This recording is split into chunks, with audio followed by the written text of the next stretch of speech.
Then I appreciate you doing that. Now, I see that there's a lovely pair of sunglasses. I'm hoping I don't have to read with these on. Okay. Well, chapter 1 from the Mark of Athena.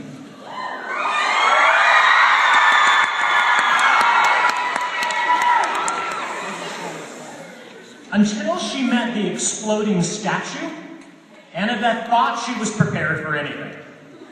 She paced the deck of the Argo II, checking and double-checking the ballistae to make sure they were locked down. She confirmed that the white flag was flying from the mast. She reviewed the plan with the rest of the crew, and the backup plan, and the backup plan for the backup plan.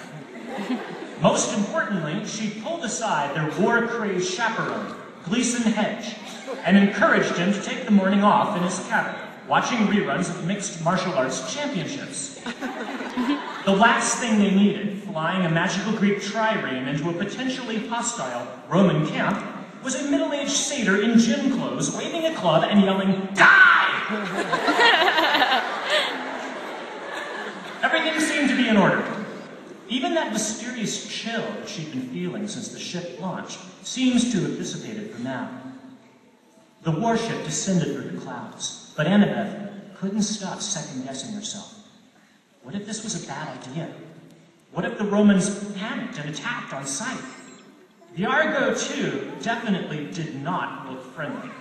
200 feet long with a bronze-plated hull, a flaming metal dragon for a masthead, mounted repeating crossbows fore and aft, and 2 rotating ballistae amidship that could fire explosive bolts powerful enough to blast through concrete.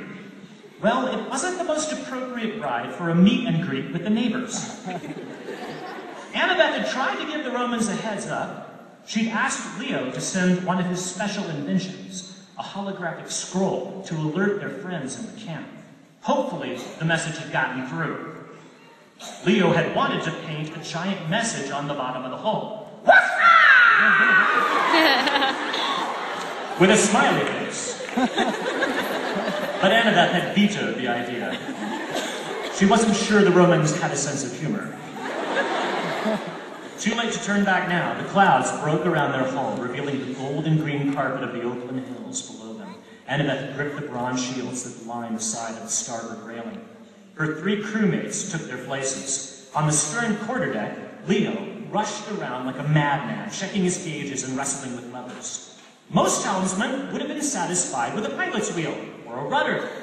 Leo had installed a keyboard, a monitor, aviation controls from a Learjet, a dubstep soundboard, and motion control sensors from a Nintendo Wii. He could turn the ship by pulling the throttle, fire weapons by sampling an album, or he could raise the sails by shaking his Wii controllers really fast. Even by demigod standards, Leo was seriously ADHD. Piper paced back and forth between the main mast and the ballista, practicing her lines. "Lower your weapons," she murmured. "We just want to talk." Her charm speak was so powerful, the words flowed over Annabeth, filling her with the desire to drop her dagger and have a nice long chat. For a child of Aphrodite, Piper tried really hard to play down her beauty. Today she was wearing tattered jeans, torn sneakers, and a white tank top with pink Hello Kitty designs. Maybe a joke, though Annabeth could never be sure of Piper. Her choppy brown hair was braided down one side with an eagle's feather. And then there was Piper's boyfriend, Jason. He stood at the bow on a raised crossbow platform where the Romans could easily spot him. His knuckles were white on the hilt of his sword. Otherwise, he looked calm for a guy who was making himself a target. Over his jeans and his orange Camp Blood t-shirt, he donned a toga and a purple cloak, the symbols of his old rank as praetor. With his wind-ruffled blonde hair and his icy blue eyes, he looked ruggedly handsome and in control, just like a son of Jupiter should. He'd grown up at Camp Jupiter, so hopefully his familiar face would make the Romans hesitate to blow them out of the sky. Annabeth tried to hide it, but she didn't completely trust that guy. He acted too perfect, always following the rules, always doing the honorable thing. He even looked too perfect. In the back of her mind, she had this nagging thought. What if this is a trick and he betrays us? What if we sail into Camp Jupiter and he says, "Hey, Romans, check out these prisoners and this cool ship I brought you"? Annabeth didn't think that would happen. Still, she couldn't look at him without getting a bitter taste in her mouth. He'd been part of Hera's forced exchange program between the two camps. Without warning, Hera had plucked up Percy Jackson, Annabeth's boyfriend, wiped his memory, and sent him to the Roman camp. In exchange, the Greeks got Jason. That wasn't Jason's fault, but every time Annabeth saw him, she remembered how much she missed Percy. Percy, who might be below them somewhere right now. Oh, gods. Panic welled up inside her. She forced it down. She couldn't afford to get overwhelmed now.